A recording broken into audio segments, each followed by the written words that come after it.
प्रचार करुछु भक्त कवि रामदास विरचित दाढ़ियाता भक्ति बिल्वमंगल संवादर द्वितीय भाग।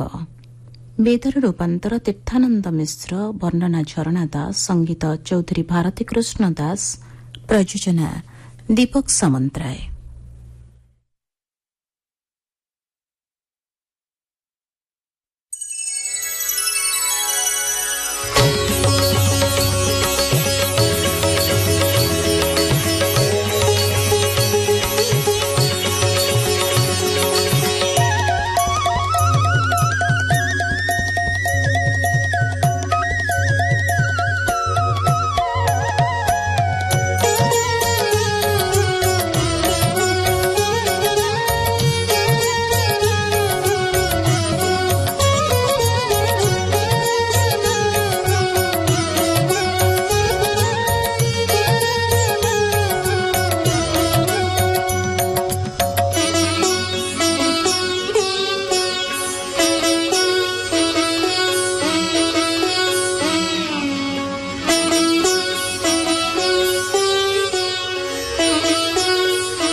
प्रेम और ईश्वर प्रेम मध्य थिबा पार्थक्यर एक चमत्कार उदाहरण बिल्वमंगल उपाख्यान। आज सुनिबा सेई कहानीर परिणति संपर्क रे। एते झिंगासी अंते पुणी बोइला सुन रे रमणी, दियोटी अति तीक्ष्ण मुन छुंची मो निकटकु आण, आनिला बेगे नारीस देखिण साधु हेला तोष, बोइला ये पाप नयने फोड़ी दिए ये छुंची मुने, आज्ञा लंघने भय करी नयने देला छुंची मारी, रकत झर झर बहे आनंदे साधु नाची कहे, विधि विधाने एही मूल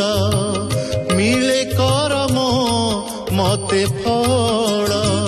बणिक आसी एहा देखी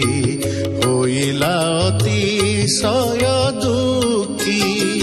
से अंध साधु वृंदावने गमिला कृष्ण दर्शने।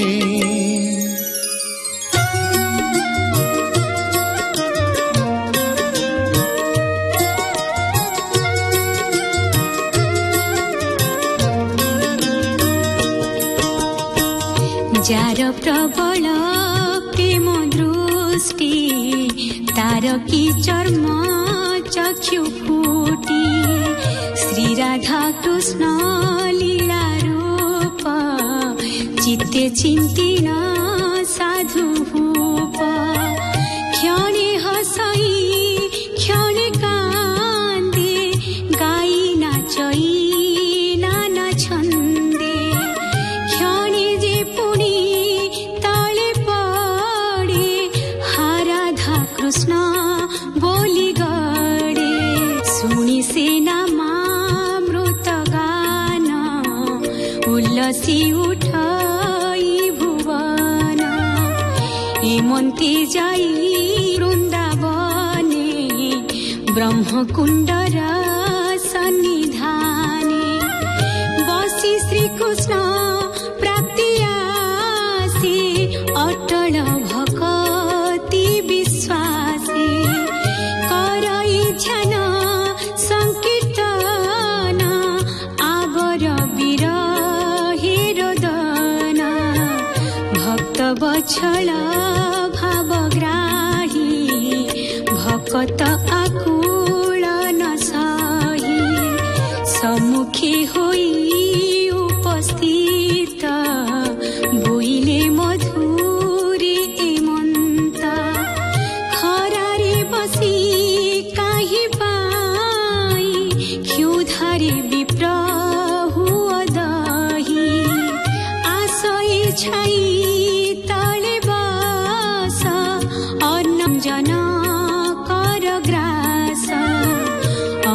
सुबास मनोहर वचन कमल मधुर साधु जानिले अनुभवे निश्चय कृष्ण वासुदेवे आनंदी उत्कंठित होई भालई धरी विकुंठाई बोली खाइबी अन्न दिया छाई की हाथ धरिया पुणी बढ़ाई कृष्ण हस्त चापिटी धइला साधुत कृष्ण बोइले कि भाई छाड़ घर को जीवी मोही से बोली के भे न छाड़ीबी हृदय मध्यरे रखीबी बहु कष्टरे लभी धन छाड़े की दरिद्र प्रधान न सुनी साधु नीति बाणी कृष्ण करती टणाटणी कृष्ण बोइले छाड़ छाड़ भांगी गला मो हाथ गोड़ सुनी न साधु चमकीला मुठा हुबुला देला हातरू उछोड़ी पलाई हसिले कपटी कन्हाई हातरू उछोड़ी पलाई हसिले कपटी कन्हाई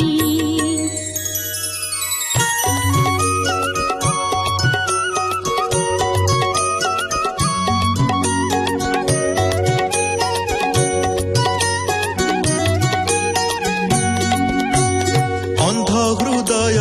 जाए फाटी हातरू निधि हराइती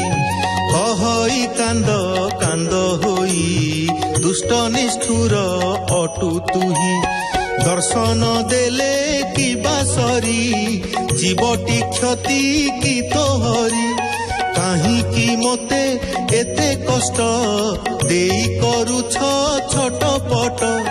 भो महाबाहु कृष्ण हरि तो पाद पद्म आश्रा करी पाइली अशेष कषण दया न कलु भगवान पतित पावन तो नाम गीत तारण तो काम गज डाकिला अति दूरे ताकु तारिल धातिकारे पासरे थाई तेसरी हेउची न शुण गुहारी देउछ अंधकु नयन मु अंध हेली हिनी मान पुत्रकु नारायण डाकु तारिलु अजा मिळटाकु मु मन चैतन देई डाकी मोरे न शुणु तुही न सहिबी ए अपमान मरिबी रही अनशन हेमंत शुणी मृदु हसी कृष्ण कौतुके पुणी भासी अति कला मो देह मुख देखी तो हेब किबा सुख माग ऐश्वर्य आदि बर अथवा स्वर्ग अधिकार बिल्व मंगल कहेते भुलाई लोडू प्रभु केते तो पाद धूलिटी संपद कियबा इंद्र ब्रह्मा पद भक्ति मुक्ति तो सेवा दासी तू प्रभु बई कुंठवासी मागुछि एते मात्र बर पवित्र चक्षु दान कर मो आगे विराज श्रीहरि त्रिभंगी रूपे बंशी धरी मो आगे विराज श्रीहरि त्रिभंगी रूपे बंशी धरी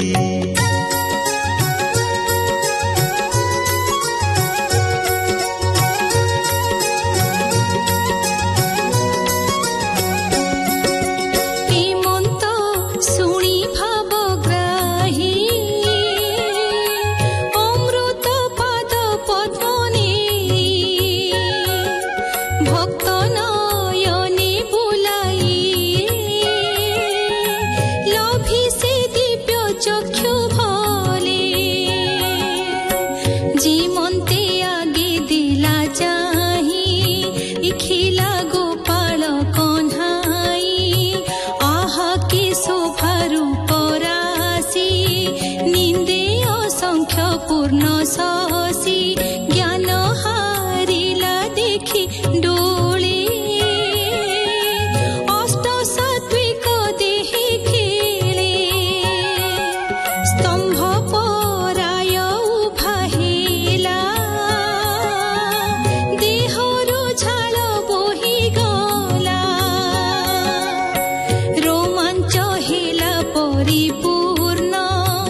नेत्रु गलिला श्रुधार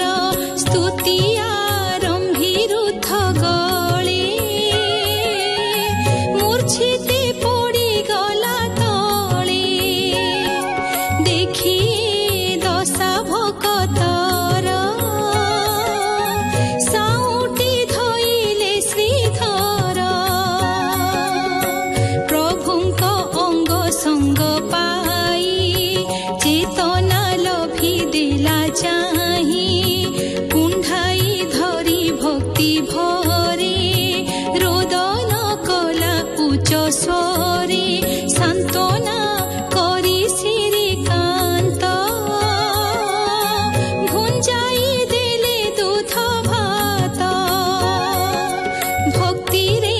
बांधिन गोविंदे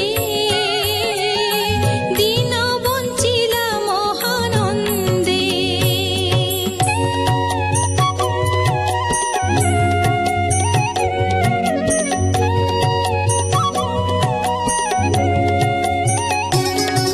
लभि श्रीहरि कृपा पुणी एकाले बेश्या चिंतामणि परम वैराग्य उदये तेजिला सकल विषय सेठारे हेला उपस्थित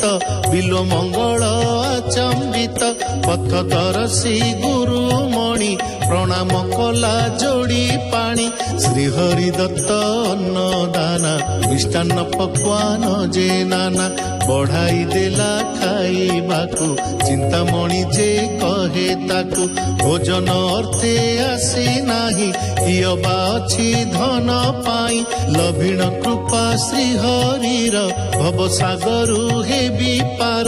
शरण एथिकी तुम्भर लभिली देखाओ श्रीधर एतिकी प्रेम बसे मणि पड़िला चिंतामणि बिलो मंगल प्रेम तार देखिण आनंद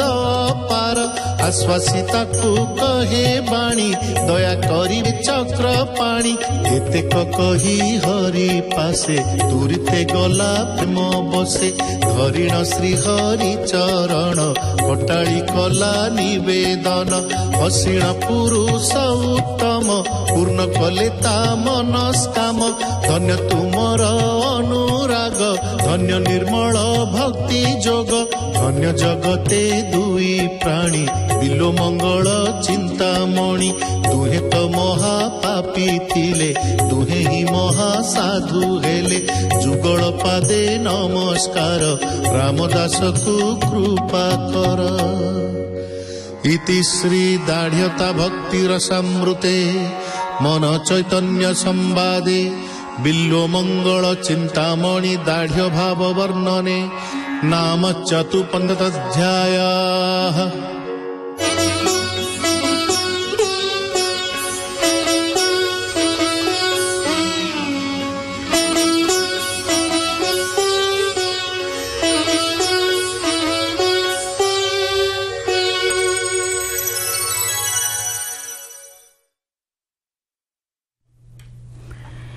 ଶୁଣୁଥିଲି ଭକ୍ତ କବି ରାମଦାସ ବିରଚିତ ଦାଢ଼ିଆତା ଭକ୍ତିରେ